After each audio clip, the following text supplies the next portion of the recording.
میں پورے یقین کے ساتھ کہتا ہوں، اور 30-35 سال کے براہ راست ملاقاتوں، مشاہدوں، تجربوں، مطالعوں اور گفتگو کی روشنی میں اس موقر مجمع میں بھی کہتا ہوں کہ ہمارے ملک میں شرک اور کفر کی سونامی لانے والے دہشت گردوں کو بالکل یقین ہے کہ اسلام دین برحق ہے۔ آپ کے مظفر نگر ضلع میں میں ایک ایسے شخص سے ملا ہوں، آج میں بہت بڑی بات کہنے کی جرأت اور جسارت کر رہا ہوں، جس کے بارے میں مجھے کسی نے خبر دی کہ وہ سادھو اور پنڈت نظر آتے ہیں، اور ایک مندر میں پجاری کی حیثیت سے لوگ ان کو جانتے ہیں، لیکن مندر کے نیچے تہہ خانے میں انہوں نے چھوٹی سی مسجد بنا رکھی ہے، اور وہ وہاں چھپ کر نمازیں پڑھتے ہیں، اظہار نہیں کر پا رہے ہیں، جبکہ وہ پوری طرح اسلام میں داخل ہو چکے ہیں۔ میں ایک دیوانہ قسم کا انسان ہوں، مجھ سے رہا نہیں گیا جب مجھے یہ بات معلوم ہے، اور میں کس طرح پہنچا ہوں ان تک یہ بس میرا اللہ جانتا ہے۔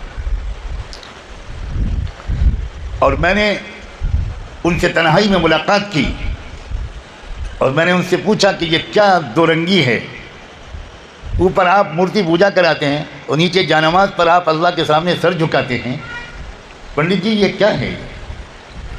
یعنی کہ بچہ میں بوڑھا ہو گیا ہوں، ہمت نہیں ہے، گیان تو ہے، جان تو گیا ہوں کہ یہی سچ ہے، مگر باہر کہنے کی ہمت نہیں کرتا۔ اس کے بعد کیا ہوا وہ لمبی کہانی ہے، سناتے ہوئے تو میں نہیں ڈروں گا، سنتے ہوئے آپ جل جائیں گے۔ یعرفونہ کما یعرفون ابناءہم، قرآن مجید ایک بات کہتا ہے کہ دیکھو یہ ان کے ارادے یہ ہیں، جیسے میں نے ابھی کہا ان کے ارادے یہ ہیں، لیکن کیا یہی مستقبل ہے؟ کیا یہی ہوگا؟ کیا آخری نتیجہ اس کشمکش کا یہی نکلے گا؟ اللہ نے فرمایا واللہ متم نورہ، اللہ نے فرمایا یہ چراغ بجھانا چاہتے ہیں اور اللہ اس چراغ کی روشنی کو مکمل کر کے رہے گا، وَلَوْ كَرِهَ الْكَافِرُونَ، چاہے انکار کرنے والوں کو جتنا بھی برا لگے۔ میں حیران ہوں اس بات سے کہ ہمارے مدارس کے علماء ملک کے مستقبل کے بارے میں وہ کیوں حیران ہیں؟ ہماری یونیورسٹی کے پڑھے ہوئے دانشور اگر حیران و پریشان ہوں تو بات سمجھ میں آتی۔ اپنے آپ کو امام الہند حضرت امام شاہ ولی اللہ دہلوی رحمۃ اللہ علیہ کی فکر اور علوم کے وارث سمجھنے والے کیوں پریشان ہیں؟ مجھے واقعی اس پر حیرت ہے، اور آج میں اکابر علماء کے سامنے، آپ سب کے سامنے اپنی یہ حیرت کو ایک طالب علم کی حیثیت سے پیش کرنا اپنا فرض سمجھتا ہوں۔ حضرت شاہ ولی اللہ رحمۃ اللہ علیہ نے اپنی مشہور کتاب تقسیمات الہیہ میں ایک باب باندھا ہے، جس میں انہوں نے لکھا ہے، ایک باب باندھا ہے کہ ان قوموں کی تاریخ اس باب میں بیان کرنے کی شاہ صاحب نے کوشش کی ہے جن قوموں کو نبوت محمدی سے ہدایت بھی ملی اور عزت اور اقتدار بھی ملا۔ اس میں سب سے پہلے آپ نے قریش کا ذکر کیا، عربوں کا ذکر کیا کہ ان کو ہدایت بھی ملی اور ان کو خلافت و اقتدار بھی ملا۔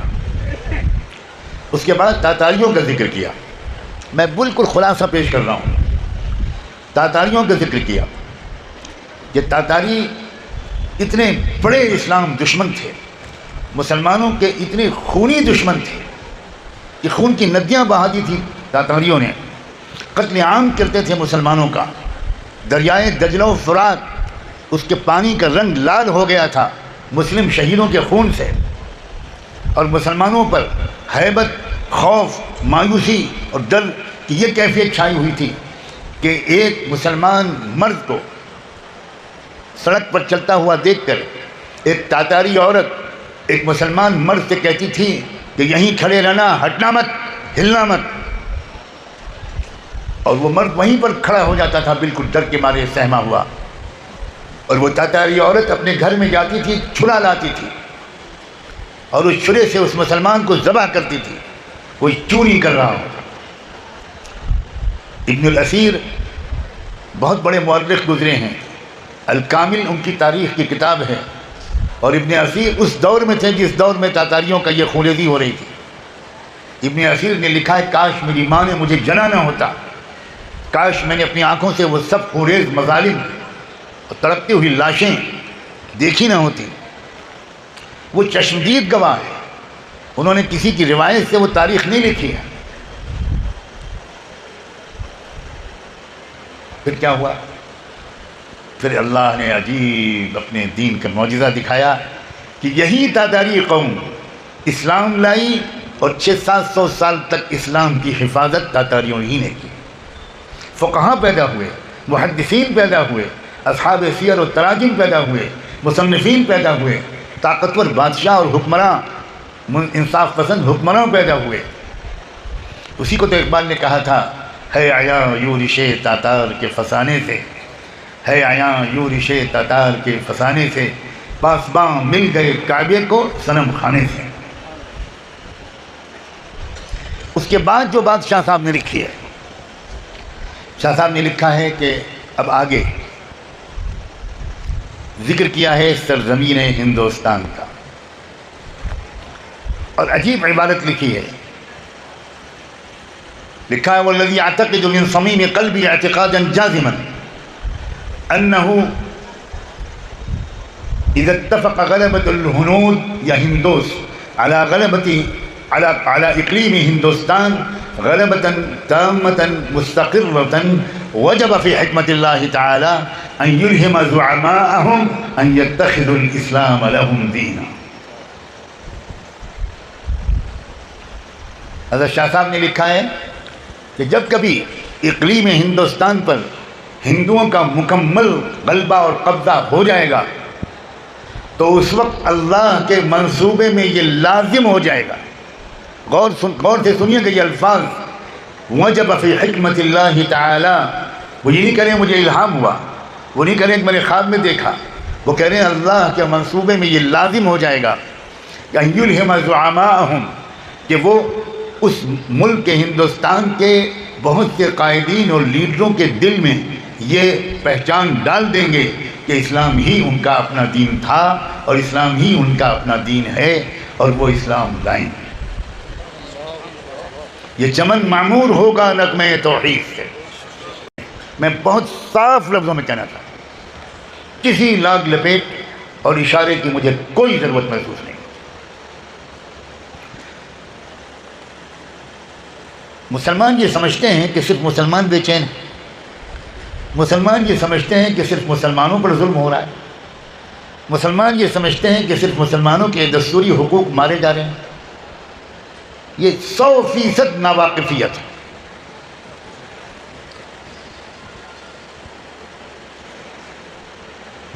میں اللہ کو گواہ بنا کر کہتا ہوں اس قابل احترام ادارے کے اس موقر جلسے میں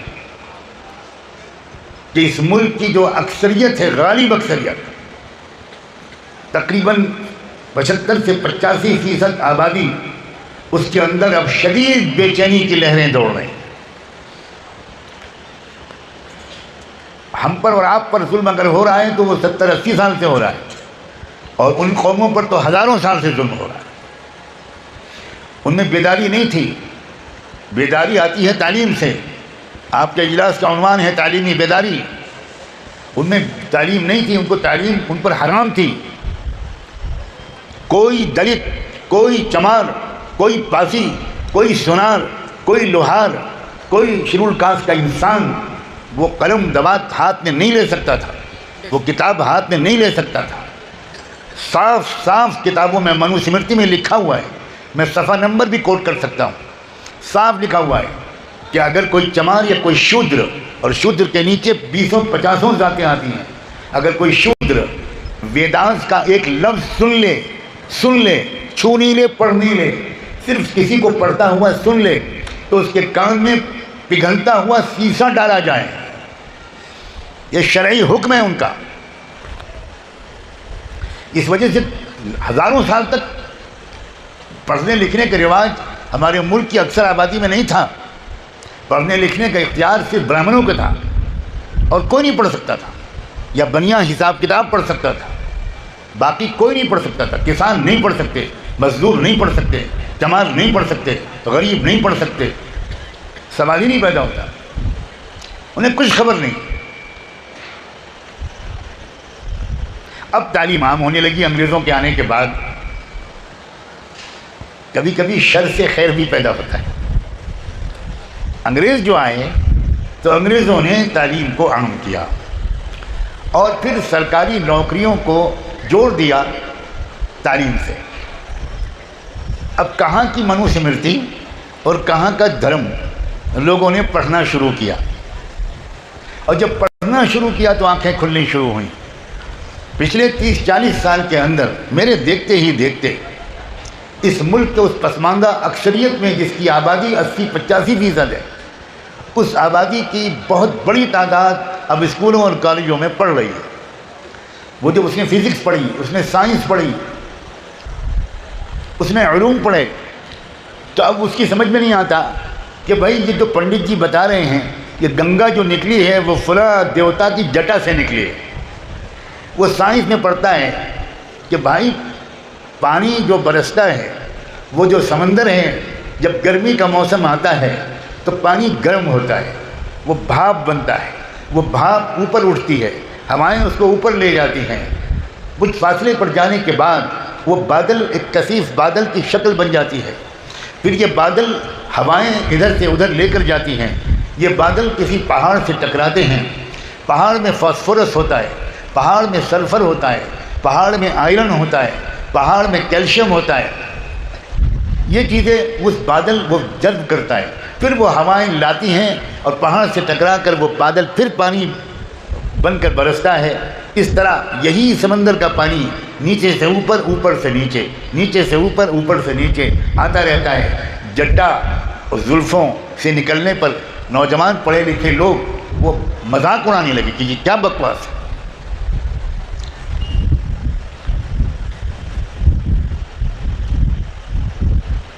چنانچہ اب بے چینی، پھر جو ظلم جو ان کو بنیادی حقوق سے محروم کیا گیا سینکڑوں ہزاروں سال سے، چھوت چھات کا مسئلہ کہ وہ چھو نہیں سکتے، وہ مندر میں جا نہیں سکتے.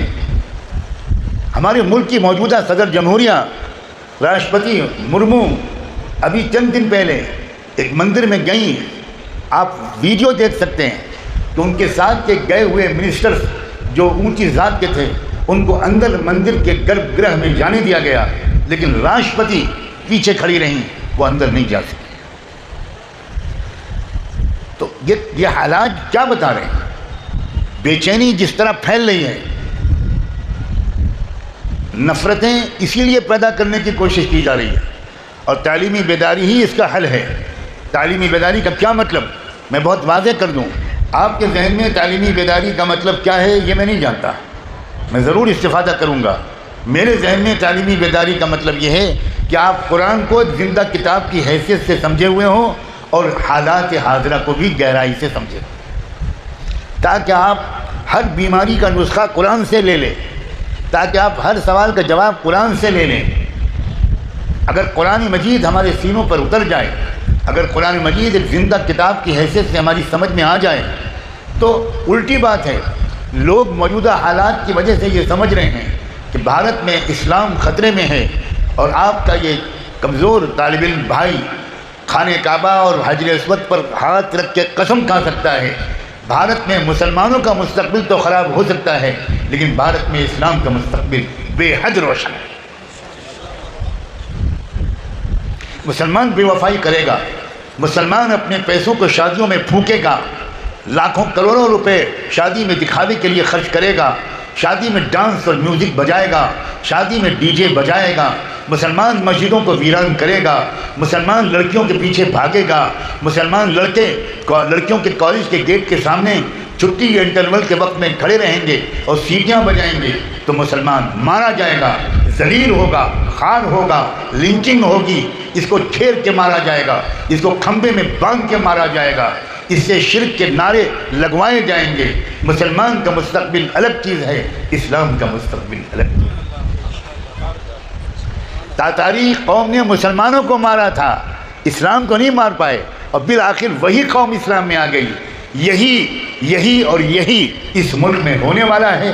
میں زندہ رہا تو دنیا میں میرا گریبان پکڑ لیجیے گا، چلا گیا تو قیامت میں میرا گریبان پکڑیے گا اگر ہندوستان میں یہ نہ ہوا.